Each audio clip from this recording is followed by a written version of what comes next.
Bienvenidos a Cinefoto Latino. Antes de empezar este programa queremos agradecer a nuestros queridos patrocinadores. Arri, quien nos quiso apoyar desde hace mucho tiempo, y Sais, quien no dudó en hacerlo también. Gracias a ellos podemos escuchar el siguiente episodio.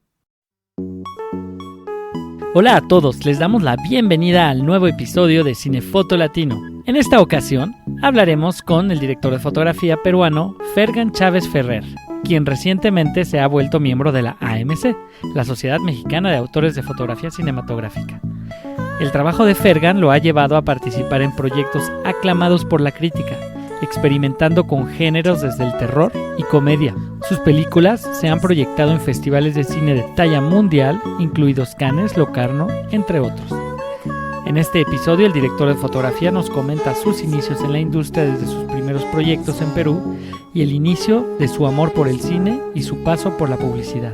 Además, nos comparte detalles de algunos de sus proyectos más recientes: Detrás de la montaña, Octubre y Tiempos modernos. Antes de empezar este episodio, les recordamos que todo el material visual de lo que se diga en esta plática está en la página www.cinefotolatino.com y también los invitamos a abonarse a nuestras redes sociales. En YouTube, Instagram, Facebook y Twitter estamos como Cinefoto Latino. Ahora sí, dejamos los micrófonos a Milton y a Kenia que hicieron esta entrevista. Esperamos que les guste. Hola. Hola, Fergan, ¿cómo estás? Bien, ¿qué tal? Qué gusto verte la cara al fin. Igualmente, creo que sería muy bueno, igual, como de cierta manera, presentarte, es decir, cómo fue que te interesó la fotografía y que llegaste a México y empezaste a trabajar. Eso sería como lo primero que nos gustaría como abordar. Entonces, no sé si te gustaría empezar hablando de eso. Pues mira, vamos por el principio. Estudié en la universidad.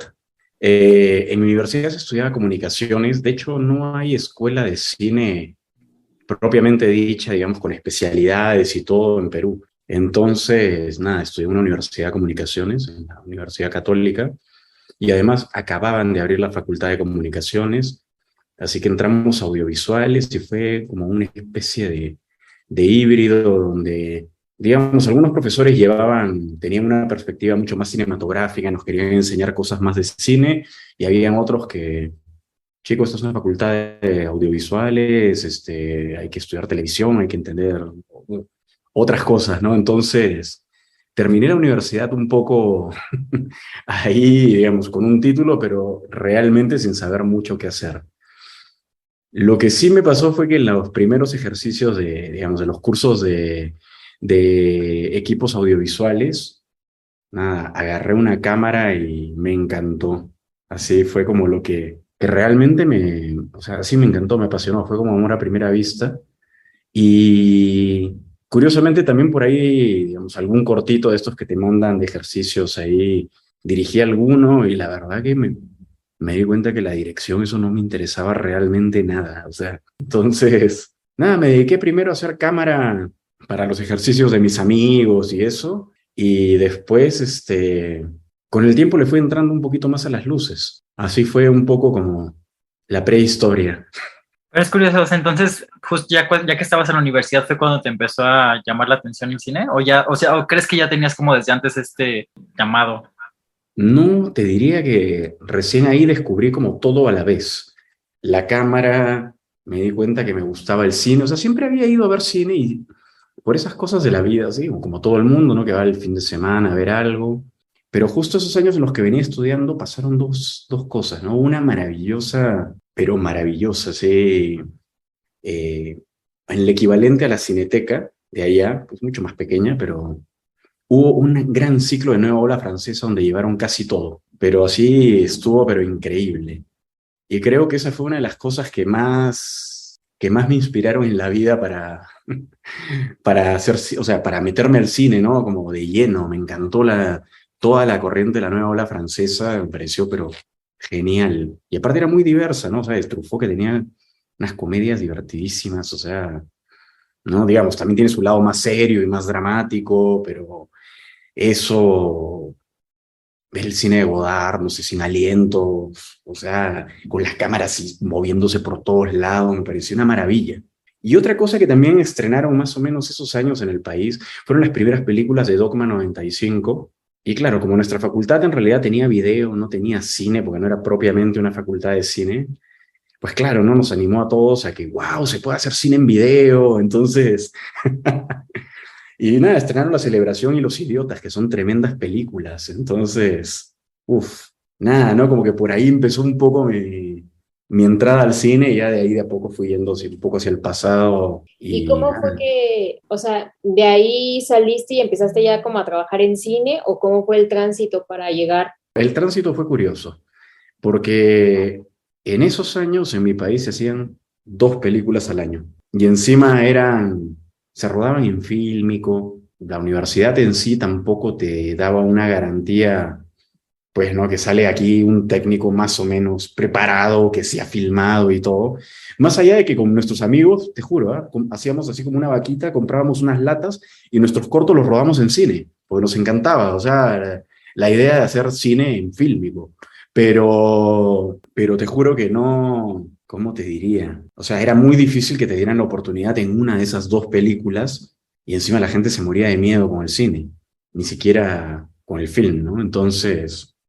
No, todavía esa parte tardó un poco.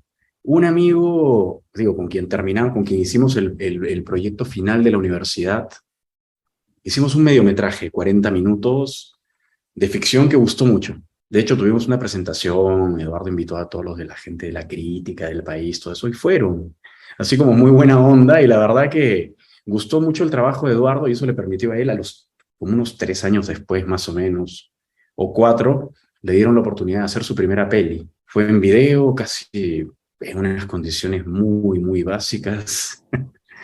Y bueno, ¿Esta fue a los 40?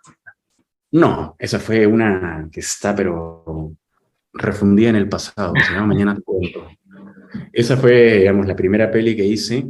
Sin embargo, cuando estuve en Argentina me pasó algo bien interesante. Tuve la oportunidad, así, pero casualidades de la vida. Mi casera resulta que era amiga de la esposa de Félix Monti, que es el fotógrafo de la historia oficial de... En ese tiempo todavía no había hecho esta de... la otra que estuvo en el Oscar, ¿no? De El secreto de sus ojos. Pero nada, esas cosas de la vida me dijo... Y un día conversando con mi casera, tomándome un cafecito, porque fue a ver si todo estaba bien en el departamento, pues nada, empezamos a platicar y le conté lo que estaba haciendo, que estaba estudiando, y me dijo que era muy amiga de la esposa de Félix Monti, ¿no? Si me interesa. Y yo le dije, pues me interesaría que me conectes con él.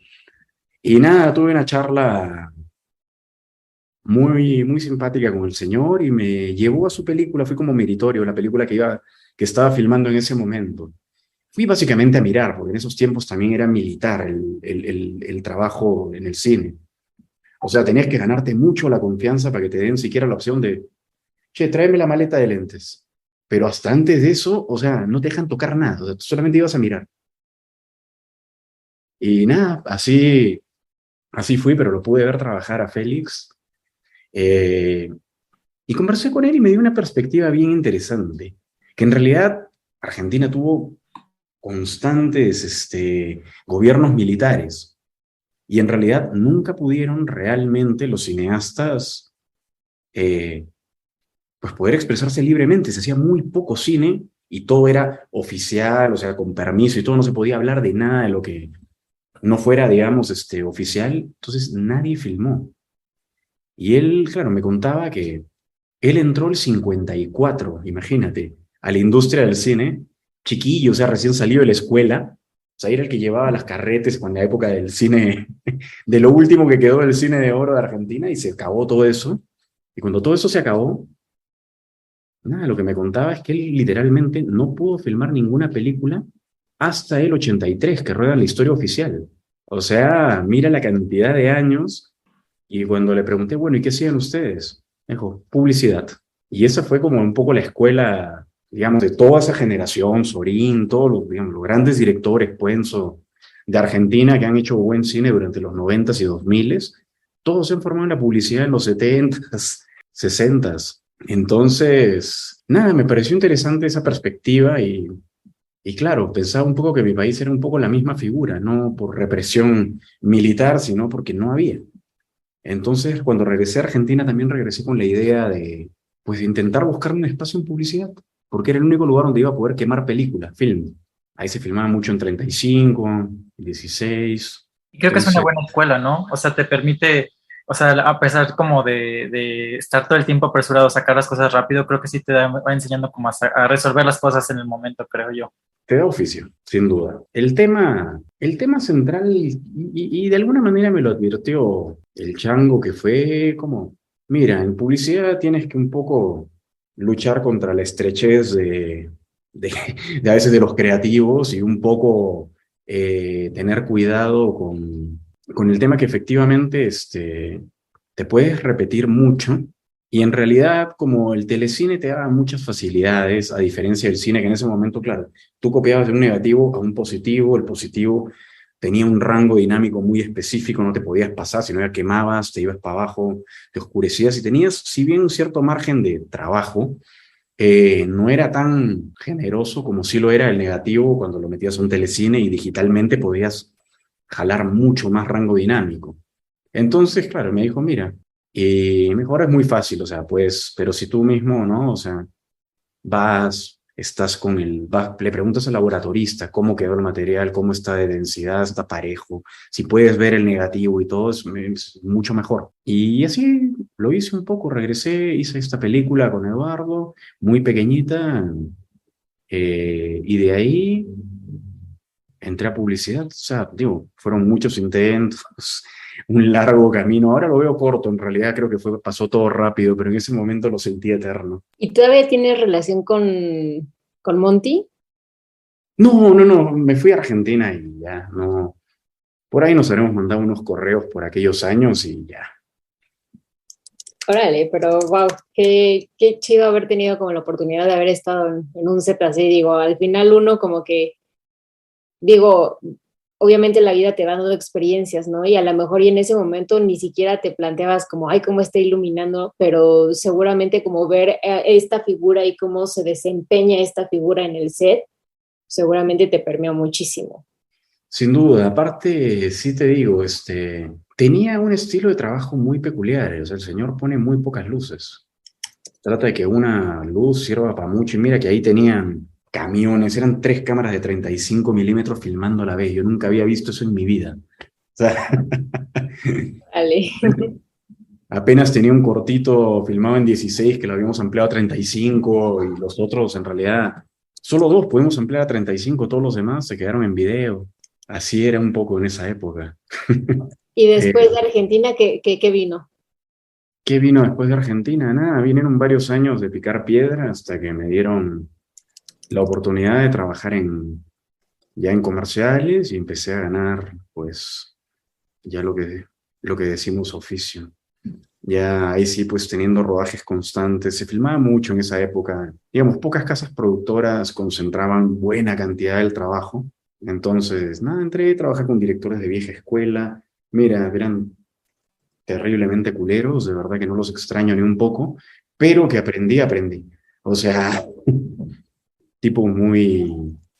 el director era como una especie de dios ahí, y todo el mundo, sí señor, sí señor. Un vaca ahí, sí señor. O sea, pero la verdad, tenían 20 años filmando, o sea, y era impresionante, se metían el ojo en la cámara, así, hacía un movimiento, corte, pelola, allá no vi el foco está mal acá. Así, o sea, al ojo, ya ves que cuando te pasa el obturador por el Sí. ojo y todo, es difícil notar dónde está el foco, dónde está todo, lo Ujú. veían pero en una. Entonces, sí, sí era interesante, definitivamente la forma de trabajo y el tema de tener como mucha constancia, eh, sí, te hacía aprender definitivamente.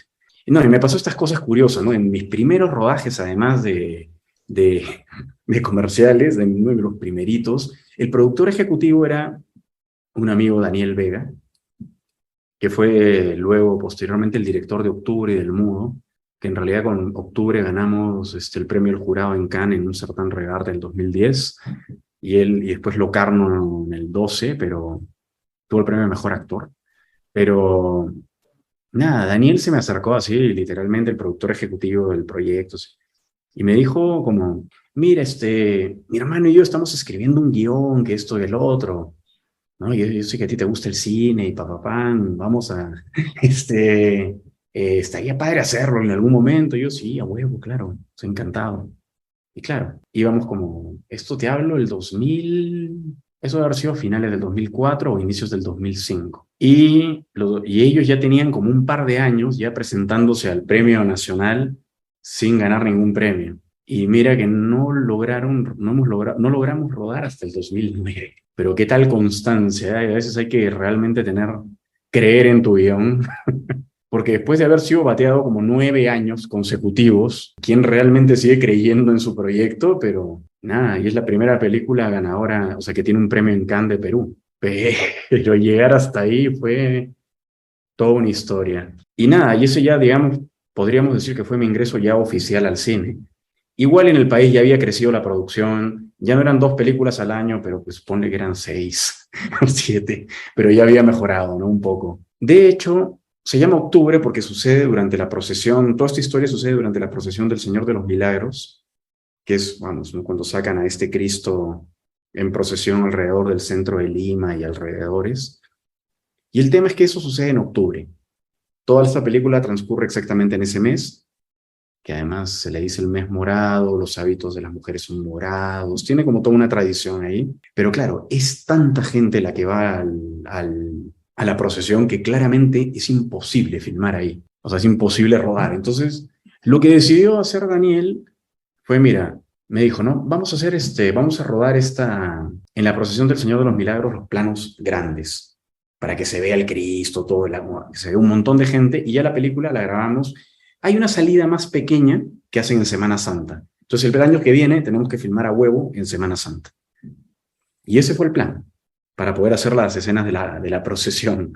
Entonces pasó algo muy curioso. Filmamos nosotros esas escenas del Señor de los Milagros en 16 milímetros, porque la peli la íbamos a hacer en 16, que era básicamente lo que se podía costear. 35 era imposible. Pero ¿qué pasó al año siguiente, no? Cuando ya, esto fue en octubre del 2008 y nos llega febrero de 2009 y creo que entre marzo y abril toca siempre Semana Santa, las últimas de marzo, las primeras de abril, no me acuerdo bajo qué criterios se eligen, pero fue por ahí. El punto fue que hicieron como el presupuesto 20.000 veces y me dicen, oye, si robamos en 16, no tenemos plata para revelar. Entonces, claro, en ese momento se planteó la posibilidad de trabajar en una de HD, tipo una F900, y yo le dije, si ruedan en una F900, renuncio. O sea, se ve horrible. Entonces, en ese momento, llegamos a un punto en el que no sabía, pero dice, a ver, si tengo algo con qué editar, seguro ya podemos ganar un premio de post, pero si no tengo nada que mostrar, o sea, yo no sé de dónde sacar más dinero. Y tenía razón. O sea, tenían razón tanto Diego y Daniel, los dos, pues estaban muy preocupados y estuvimos dándole vueltas cómo hacerle. Y por esas cosas de la vida, pues, acababan de llegar las 2 primeras Red Ones a Perú, que eran 4K, todo el tema, y por estas cosas de la vida, nadie las quería, las trajeron para comerciales, y claro, como no tenían rango dinámico, se quemaban los blancos, o sea, tenían muchos problemas la cámara. Vamos, estabas disparando y te decían corte, corte, corte, y la cámara seguía corriendo, ya tenía vida propia, o sea, había que desconectarla, volverla a conectar, tenía problemas pero por todos lados, sobre todo la primera generación. Y un día, pues Dani, ¿no? Que estaba haciendo, como te digo, era codirector con su hermano, pero a la vez, pues era productor ejecutivo. Nada, ¿no? Le dijo, mira, acabo de hablar con el de este rental y me está dando chance de llevarme esta cámara, porque nadie la quiere en publicidad. Y nada, dije, güey, hagamos una prueba. Si la prueba está buena, vamos para adelante. Hicimos una prueba, mandamos a hacer como el copiado o el transfer, porque todavía en ese tiempo se proyectaba en 35, no se proyectaba en digital. Hicimos el transfer a 35, lo proyectamos y de verdad que se veía muy bien. Nos dejó como muy, muy satisfechos a todos con la prueba. Sabía que tenía un montón de problemas, el rolling shutter, o sea, se movía, o sea, las paralelas paneabas tantito y todo se movía así como un flan. Tenía 20.000 problemas la cámara, pero al menos la resolución, o sea, lo que ya no se veían como, no sé, pues antes era una diagonal y se veía como un serruchito. Cuando trabajabas con las de HD o esas, o las de definición estándar, o sea, era muy malo el video. Claro, ¿no? Lo que uno no toma en consideración cuando ve pelis como las de Dogma así estilo la celebración. Es que claro, eso se ha sido hecho por un fotógrafo top, en un laboratorio top, con un montón de pruebas. Y claro, pues tú ruedas aquí en Latinoamérica de otra forma, lo haces en un laboratorio barato y el resultado es pues, terrible. No tiene nada que ver la realidad de los daneses con la de Sudamérica. O sea, Ahora es interesante entonces, cómo lo pueden resolver acá, o sea, a pesar de que no tenemos los mismos recursos, o sea, sí se pueden hacer muchas cosas. siempre encontramos la forma, te juro. En Argentina podían hacer un excelente tape to film en ese momento y de verdad con recursos relativamente baratos. El tema es nada más buscar bien, o sea, y hacer pruebas, o sea, es lo importante. Como nos regalaron un minuto de prueba, pues nada, grabamos pedacitos, se editó, se mandó para Argentina, nos mandaron de vuelta eh, pues el positivo ya en 35 milímetros, lo vimos y quedamos como muy satisfechos. También pasó que un gran amigo, colega, un gran fotógrafo, Manuel Bullrich, él había estado en El secreto de sus ojos, no recuerdo exactamente en qué cargo, algo, pero algo estuvo haciendo ahí. Y nada, el tema es que estaba trabajando con la cámara y le tenía como muy claro y me dijo, mira, estos son todos los problemas, estos son todas las cosas, esto es todo lo que tienes que tomar en cuenta, el material RAW funciona de esta manera, esto no sirve para nada. Así como que me dio un panorama, pero muy clarísimo, porque aparte, en esa peli creo que usaron como 9 de esas cámaras, u 8, o sea, tuvieron varias escenas, varias cosas bien interesantes. Entonces, y él lo tenía clarísimo y acababan de filmar la película. Entonces, cuando me pasa todos los datos, pues fue información súper útil, súper útil. Y de hecho, nada, rodamos la peli y nada, un año después ya se estaba estrenando en un festival grande, pero todo ese rodaje fue bien peculiar con la Red One. Y encima después mezclamos imágenes en 16 que sí se notaban mucho la diferencia, porque las otras tenían grano, las otras están totalmente limpias. Y claro, no es tan fácil como ahora en un DaVinci le tiras grano y ya lo ves en tiempo real. En ese tiempo tú si le metías grano, uno, se veía mal y dos, el render tardaba semanas. O sea, tu peli podía tardarse muchísimo tiempo en un render y no tenías lana para eso. Entonces, hoy puedes acercar mucho más las texturas, ¿no? Si tienes un poco de film, un poco de digital, puedes, pero en ese tiempo no, estaba fuera. Entonces dejamos cada cosa con su look, así.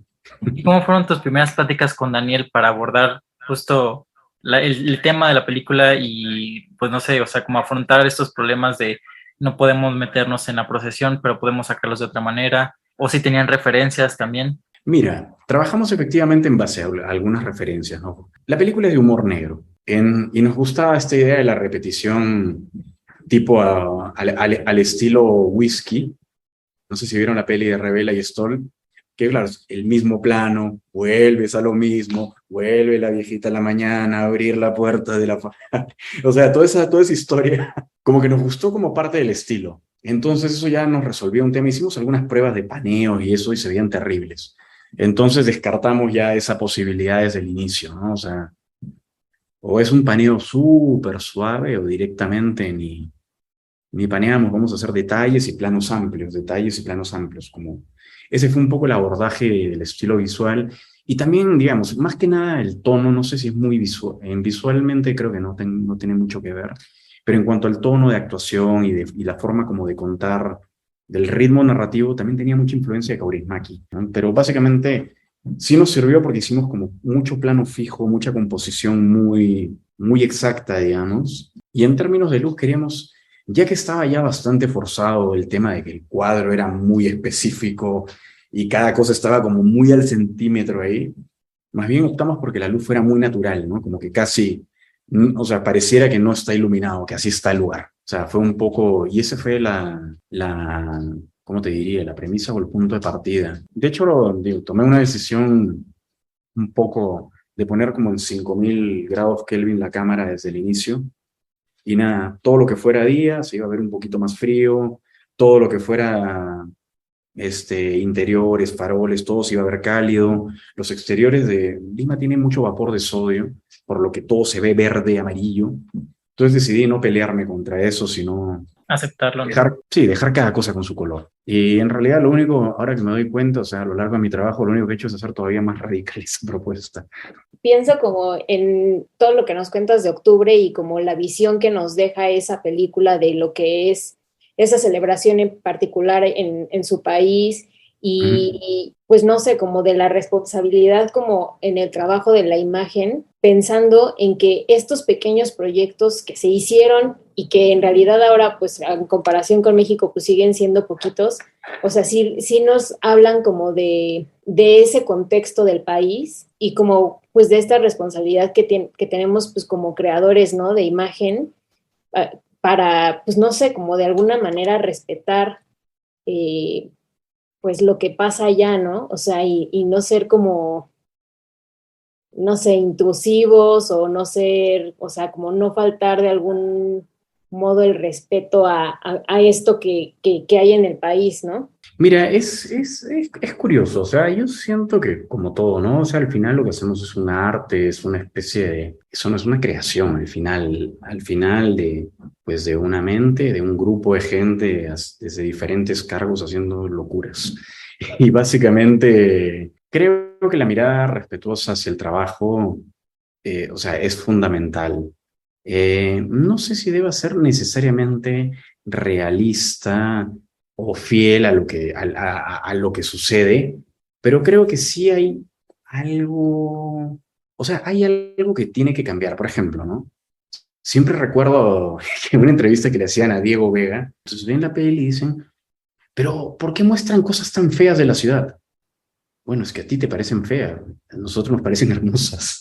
O sea, a veces, o sea, es como depende cómo lo mires, es lo que yo siento que, o sea, porque creen, o sea, porque también creen que mostrar como lo bonito es mostrar los lados más occidentales, si quieres, más europeizados o más norteamericanizados, pero vamos, o sea, el 90% de la vida de la gente de la ciudad transcurre en lugares que se ven muy diferentes a eso.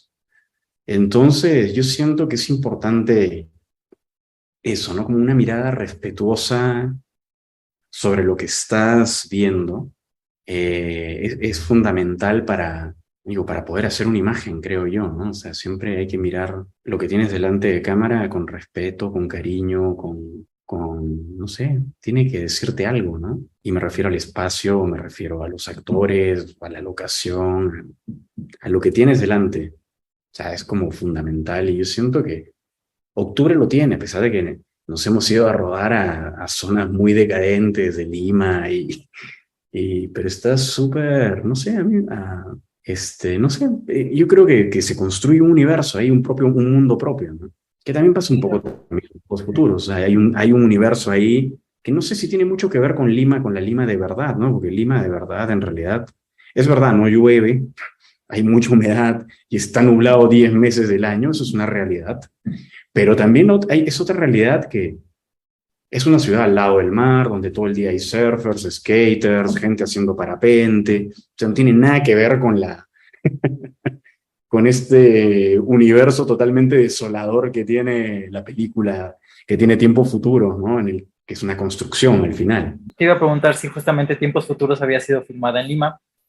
Bueno, ahora ya sexy, pero lo que me llama la atención es que justo como lo retratan, de hoy ya entraremos más como en el aspect ratio que tiene y todo eso, pero cómo retratan Lima se me hace muy interesante, o sea, porque no se ve como y espero no sonar como mal, como un Latinoamérica que siempre vemos en las películas.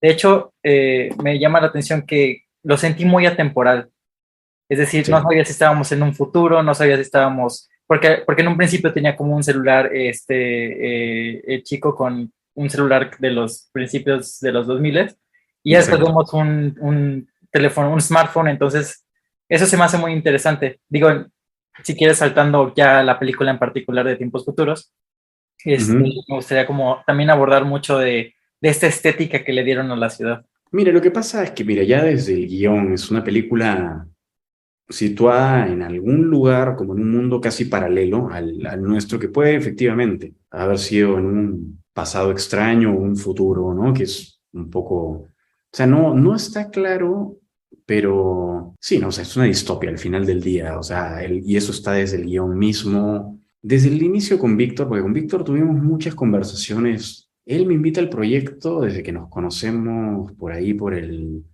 pensaría que fue en el 2015 que él vino aquí para un taller de Sundance, y desde ahí hemos empezado como a platicar de la historia, y claro, he leído varias versiones del guión también, he ido siguiendo un poco la evolución del guión y a dónde y cómo ha ido cambiando, ¿no? Cómo ha ido encontrando también su propia voz, ¿no? La misma historia. Y en ese camino, pues hemos platicado de muchas cosas, pero recuerdo que teníamos claro un punto, ¿no? El universo iba a ser muy contenido. No se iban a trabajar con extras, no se iban a hacer cosas grandes, más bien íbamos a enfocarnos en crear algo como un universo donde todos los elementos sirvan solamente para contar esta historia y punto. No, no nos quisimos extender ni ir hacia lados, o sea, tratar de que el universo que estuviese delante de cámara solamente fuera casi una abstracción de la realidad, solamente tuviera los puntos que se necesitan para la historia. Entonces, desde ese momento sabíamos que iba a ser una película un poco minimalista, ¿no? En cuanto a cuadros, casi no se han puesto elementos de composición como para embellecer la imagen, nada, pues cosas que a veces pones, ¿no? Esos recursos, pones cosas delante de cámara o haces cosas para generar volumen. Nada, decidimos trabajar con lo que hay. O sea, si así es la máquina, así la retratamos, si así es la calle, así la retratamos, y dentro de eso, básicamente reducir, ¿no? El universo a lo mínimo. Y en ese sentido es un poco difícil controlar calles, básicamente sin presupuesto. Entonces, sí, había que rodar a veces muy temprano, había que hacer, nada, nos inventamos 20.000 formas para hacer que la ciudad se vea vacía. Y tratamos de construir un poco en base a eso, ¿no? A los elementos mínimos que se pudieran tomar. También fue una decisión trabajar en 4:3. Siempre nos preocupaba un poco el tema de que después no se pueda vender la peli, que el formato. Estuvimos evaluando, a ver si de pronto 1.66, ¿no? Entonces ya es apenas tantito negrito aquí y acá, no creo que digan nada las plataformas. Estamos como un poco dándole vueltas a eso. Y al final, te juro, si salimos del closet, queremos 4:3. O sea, es lo que nos funciona para la peli y así lo vamos a hacer. O sea, o sea, necesitábamos realmente una película de personajes. O sea, de primeros planos, de retratos. Entonces, un formato cuadrado justamente también no te distrae en todo el background. Y para nosotros era importante el cielo porque no llovía, y de alguna manera el suelo porque de alguna manera era como una cosa así como pesada que oprime a los personajes entre el cielo que no llueve y este cemento o metal o lo que fuera que nos tocara. Entonces, para los planos generales, el formato cuadrado nos funcionaba también muy bien, porque teníamos techo y teníamos piso. Entonces, fue como el formato con el que decidimos ir para la película. O sea, yo grabé igual en la cámara en 4:3 usando el full del sensor, porque nada, sentimos que por ahí iba la película. Al final, creo que, digo, ya ahora que me estás platicando esto, encuentro como mucho más sentido de lo que vi ya en pantalla, pero me llamó la atención justo el último, ya acaba la película y comienza la dedicatoria y le aparece este video supongo que es el familiar del director. Es el papá de Víctor. Y entonces me hizo mucho sentido como que, ok, esto es bien, bueno, el formato me hizo como sentido el ver como es un recuerdo, estamos viendo cómo recuerda él a su padre a través de estos videos en este formato, y a lo mejor quisieron trasladarlo a este universo nuevo que crearon a través del aspect ratio que escogieron. Se me hizo algo muy, o sea, muy bonito en realidad. Sí, yo creo que coinciden un poco las cosas. El padre de Víctor muere justo un poquito después de que terminamos la película. Digo, también el tema de que se haya editado en la pandemia le trajo otros cambios. Digo, es una película que ha sufrido muchas transformaciones, ha sido un proceso largo también, pero nada, visualmente, bueno, y a propósito de eso, lo que ven al final es como la máquina de verdad. El papá de Víctor estaba haciendo una máquina, no para hacer llover, era para otras cosas, pero le gustaba hacer esas cosas como tenía un poco ese espíritu inventor, así. Entonces estuvo chingón, fue como una especie de gran inspiración para toda la película, ¿no? Pero en términos visuales, efectivamente, tiene un toque también de recuerdo, de memoria, ¿no? Como algo. Creo que también colabora de alguna manera el formato a seguir en este mundo temporal, al final del día. Pero también tiene otras cosas más modernas, o sea, a veces, por ejemplo, ¿no? La discoteca, cuando estamos ahí rodando, pues traen LEDs, traen estas cosas, entonces decidimos usar lo que había ahí. Retiramos algunas cosas que estaban muy chafas, la verdad, y ya decidimos quedarnos solamente con algunos pocos colores, pero eran colores modernos, ¿no? Y no decidimos tampoco pelearnos con los LEDs, no queríamos que hacerlos ver como de otra época, sino que simplemente, bueno, ahí habían morados, lilas, cosas colores que están de moda hoy. Teníamos también los vapores de sodio que parecen, pero de otro siglo. Es que, bueno, son literalmente de otro siglo. ¿Y los cielos cómo los hicieron? ¿Cómo es que llegaste a ese amarillo o fue en corrección de color? Depende, los de noche son así, básicamente, porque toda la luz, toda la luz, digamos, amarilla de la ciudad se va para el cielo y se refleja en el colchón de nubes que tenemos. Entonces, se ven medio así. Muchas de las otras nubes, mira, es un poquito menos contrastado en la realidad. O sea, en realidad, en Lima casi no tienen textura las nubes, como de un blanco parejo sobre todo el techo, ¿no? Como de techito. Pero tiene a veces un poquito de detalles y nosotros sí, con un poquito de contraste, le tratamos de ganar un poco de textura para que pareciera un poquito más nubes de lluvia, pero esa lluvia que no quiere salir, pues. Y hay otras nubes que son de post, definitivamente cuando la máquina acciona, eso sí se hizo en post. Es curioso, tiene varias pequeñas cositas de post que felizmente no se notan, excepto las que, bueno, son evidentemente que no pasan en la realidad, ¿no? Pero ahí la máquina tiene algunas cosas de post, algunos exteriores están un poco modificados, ahí tiene sus detalles. Hay algo en lo que me gustaría entrar y creo que, digo ahora que lo hemos estado como viendo más seguido, el tema de las locaciones. Creo que las locaciones justamente en esta película se me hacen tan afortunadas, es decir, como al inicio, que espero no sea spoiler de nada de esto, pero cuando entramos a esta como construcción Uh-huh. y, y bueno, esa es una de las locaciones a las que me refiero, las casas, la playa, creo que el trabajo de las locaciones hace que la película levante la estética que están buscando. Sí, ¿Cómo fue que llegaron o buscaron las locaciones que necesitaban? Porque también mi siguiente pregunta sería, justo en la primera escena, cuando entramos a la construcción, iluminar este espacio o aprovechar la iluminación existente. no, casi no había. O sea, en ese tipo de locaciones no hay luz. Lo que sí tenían es que tenían grúas, o sea, para el trabajo que se hace ahí. Y nada, tuvimos que montar ahí los haches que teníamos y nada, los levantamos como para tratar de darle un poco de detalle a todo y ya iluminar los personajes de manera más específica. O sea, digo, no teníamos presupuesto para grúas Cóndor, nada de eso, pero pues casualmente en esa locación sí habían grúas. Entonces, ahí pudimos montar las luces porque si no, no se veía, porque aparte los cerros ahí de chatarra son enormes, enormes, enormes. O sea, realmente si no llegas muy alto, no tienes forma de que se vean. Entonces, sí, en ese caso tuvimos suerte con eso. ¿Qué cámara y óptica utilizaste? La cámara fue una Alexa XT, que nada, ¿no? O sea, por temas... es una muy buena cámara, la verdad. Un poco grande y pesada, pero estuvo muy bien, la verdad. Y la óptica fueron unos Cooke S4. Ahí sí quería un look mucho más suavecito. ¿Cuál crees que haya sido el mayor reto en esta película? Pues, ¿qué te puedo decir? Todos, mira, digamos, el depósito este fue complicado porque teníamos unos cuantos buenos shots ahí, no teníamos tanto tiempo, hay seguimientos en Steadicam, hay cosas ahí que hubo, ¿no? Como que planificar bien.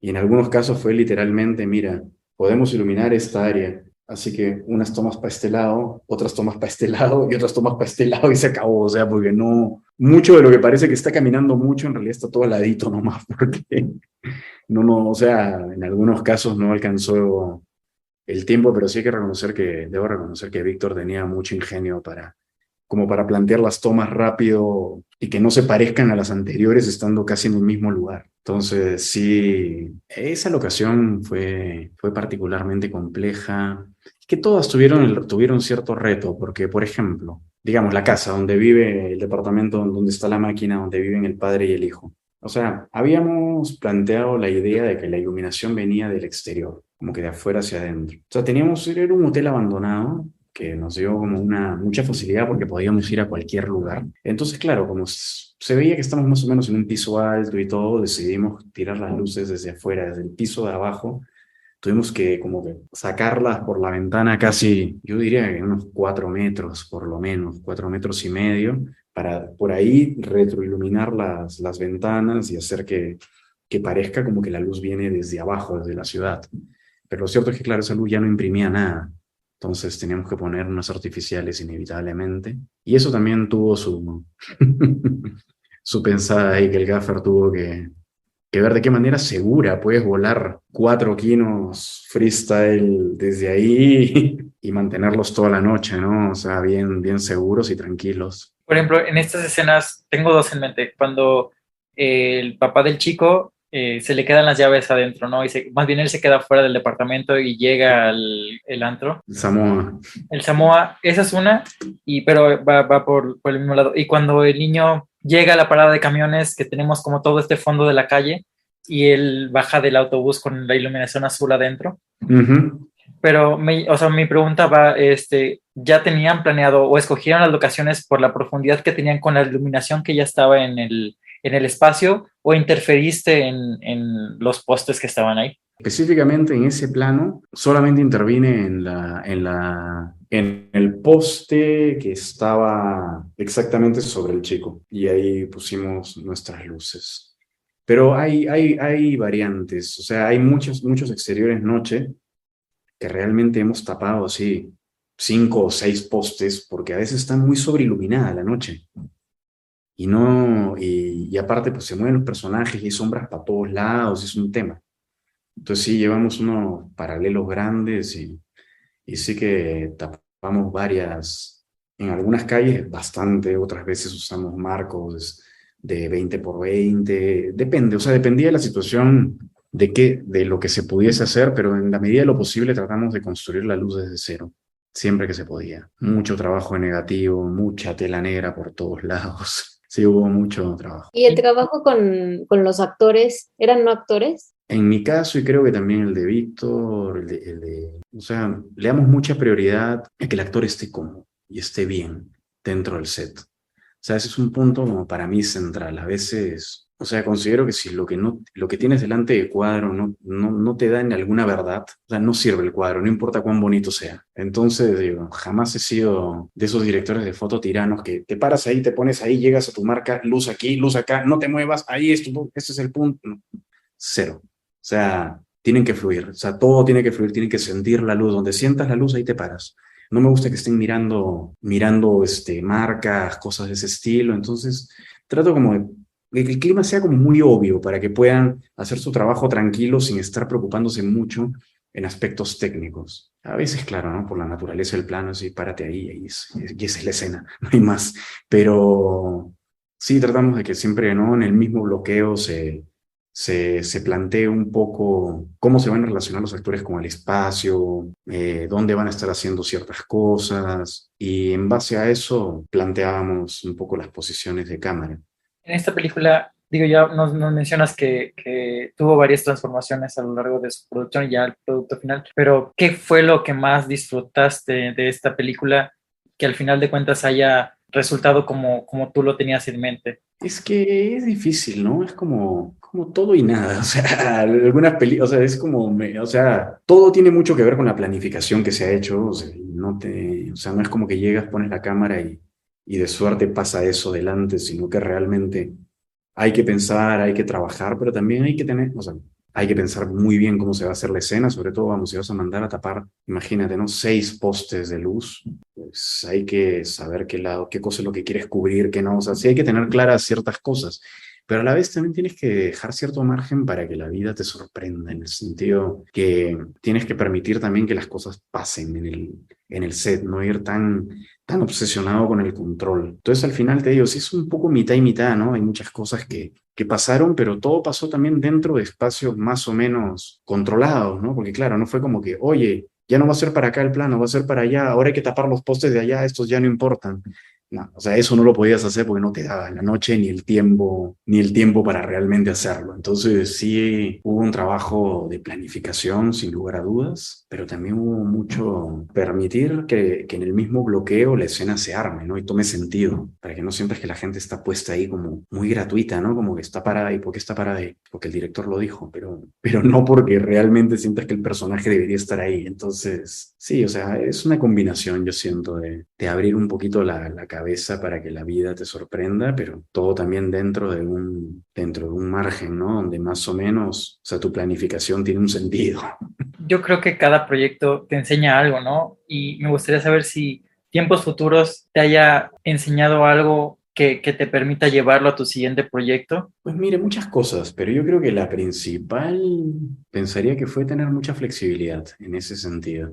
O sea, en el sentido de lo que les estaba justo mencionando. Creo que eso ha sido lo principal. Tienes a un niño que realmente no sabes cómo va a reaccionar, cómo se va a mover. Es verdad que entre actores también, digamos, nos ayudamos ahí, ¿no? Con el tema que el actor también ayuda a que naturalmente, digamos, alguien que tiene más claro cómo es el tema espacial respecto de la cámara y eso, de pronto le das alguna indicación, él se mueve de cierta forma y también vas orientando, te vas apoyando con la gente. Entonces sí es importante como ahí generar como siempre un buen vínculo porque te digo, esos son los que están delante de cámara, son los que dan vida a la peli y de alguna manera es fundamental como la fluidez en el diálogo con ellos, o sea, que entiendan qué cosa quieres lograr, por qué lo quieres lograr, cómo pueden ellos ayudar al otro actor o para que se vea bien o para que llegue a la posición o para lo que sea que lo necesites, ¿no? Entonces es fundamental eso, ¿no? Ese diálogo, sí, está como ida y vuelta de ideas y es importante que estén enterados de qué cosa está pasando en el set, porque es la única manera que te puedan echar la mano. Y tú a ellos también.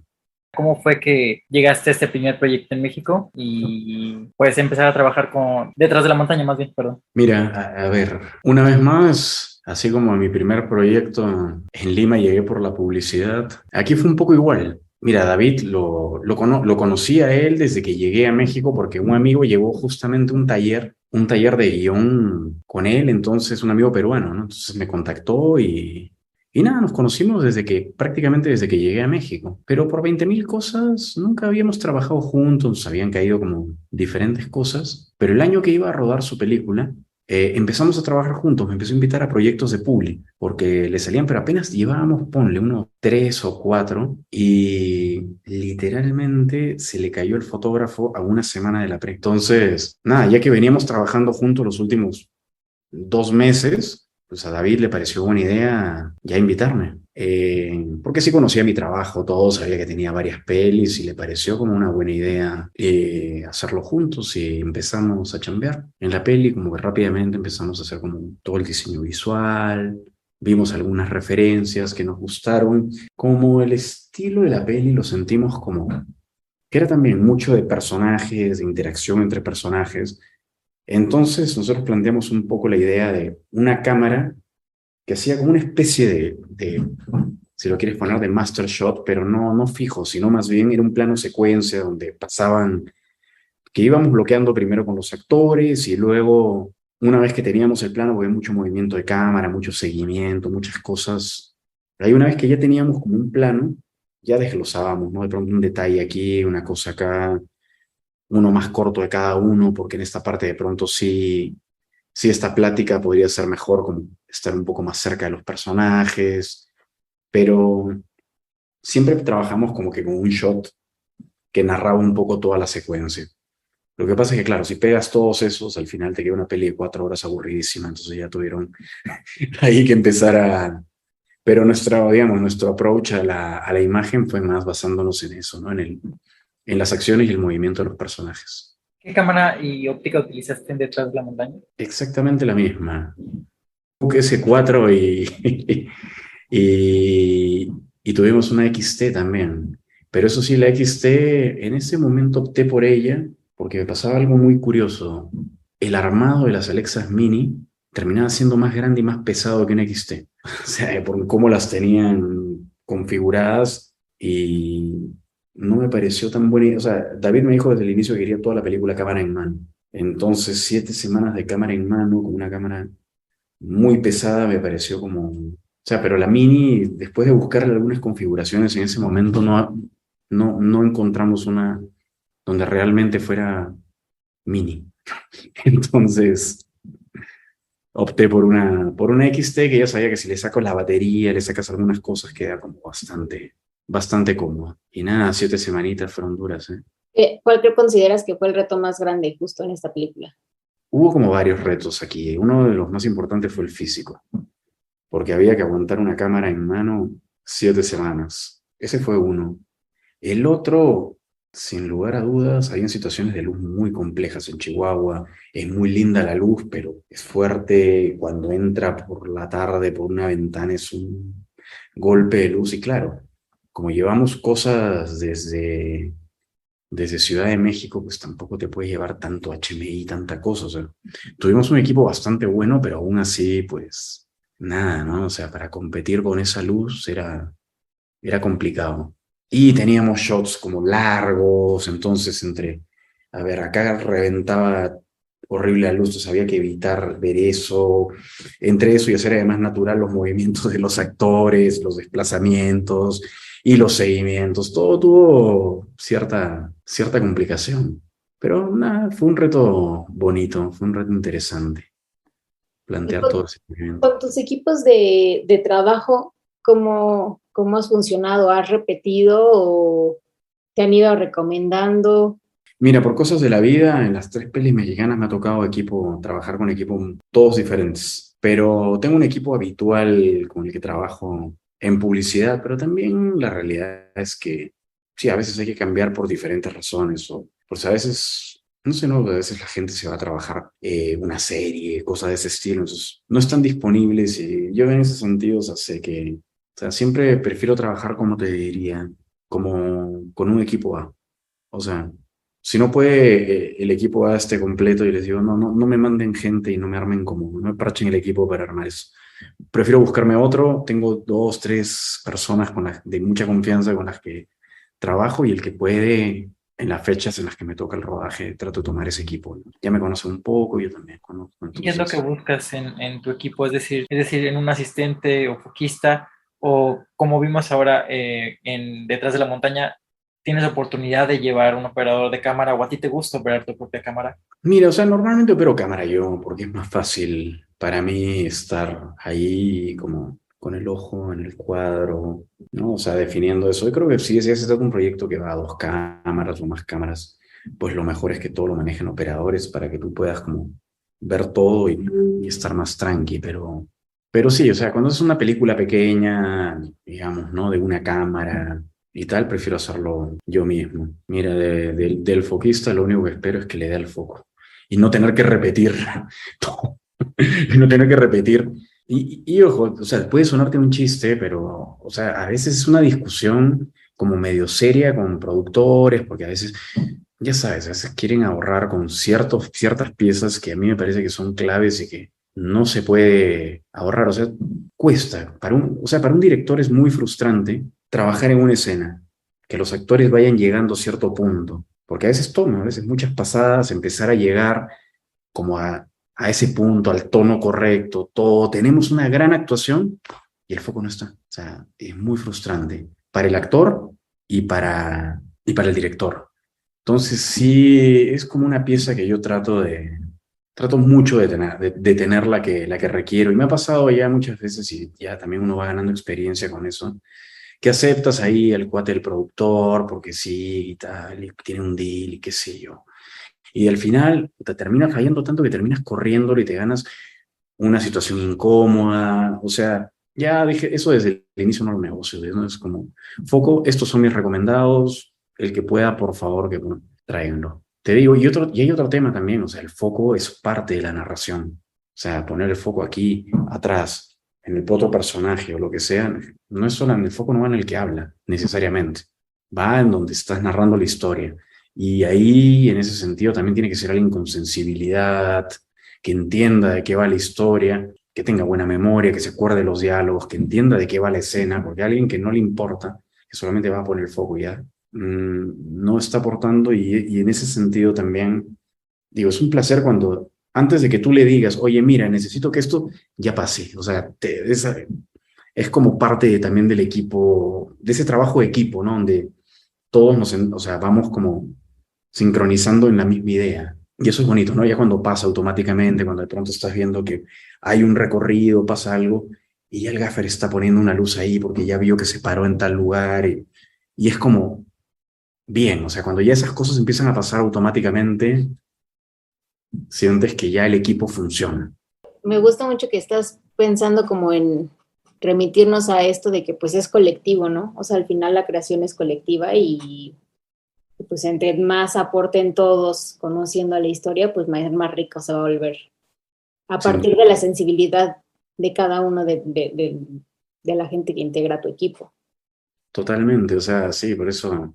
Entonces, sí es fundamental, o sea, no sé, creo que el aspecto humano es como, al final del día es como lo más importante en este trabajo. O sea, estás trabajando con seres humanos, con gente a veces muy sensible, gente que está trabajando con sus emociones, con sus cosas íntimas, y tienes que darles un espacio seguro, ¿no? Para que se sientan bien. Y por eso te digo, o sea, señal de respeto es realmente no estar repitiendo por cosas técnicas.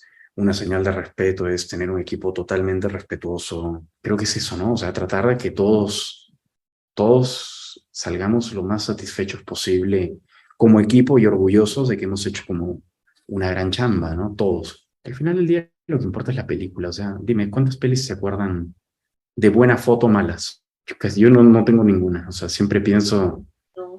lo más importante es que la peli sea buena. La peli tiene una cabeza, que es el director. Y el director, y nosotros estamos tratando de traer a la Tierra es la visión del director, de alguna forma. Entonces, si él lo ve de una manera, hay que tratar de traerlo, ¿no? De materializarlo, hacerlo concreto.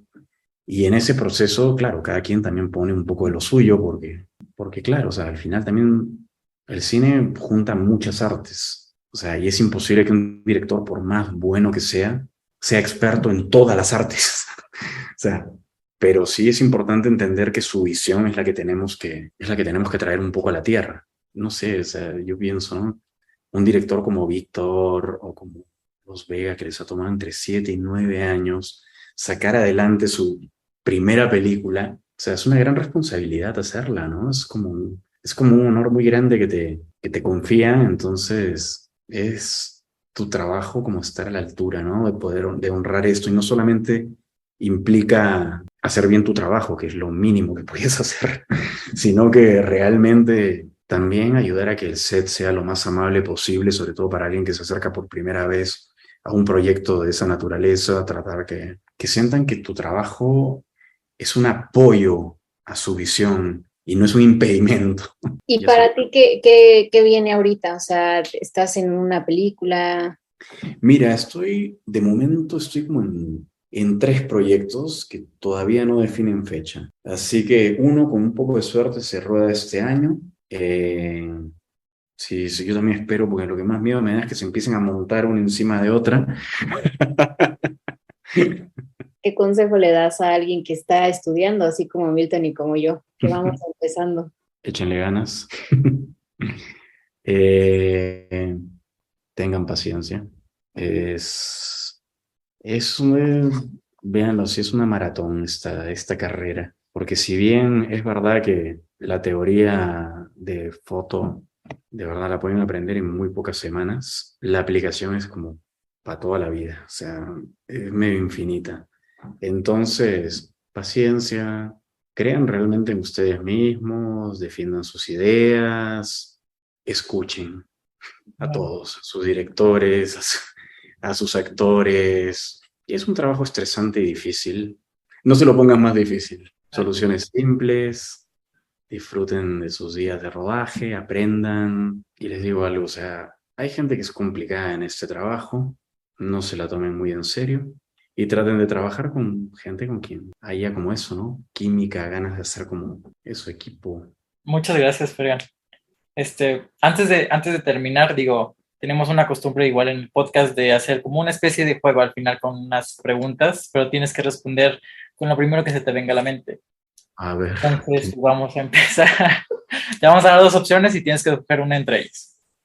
Ok. ¿Luz natural o tungsteno? Realmente ambas. ¿Tungsteno o HMI? Tungsteno. ¿Digital o fílmico? Ahí sí depende. ¿Anamórfico o esférico? Igual depende.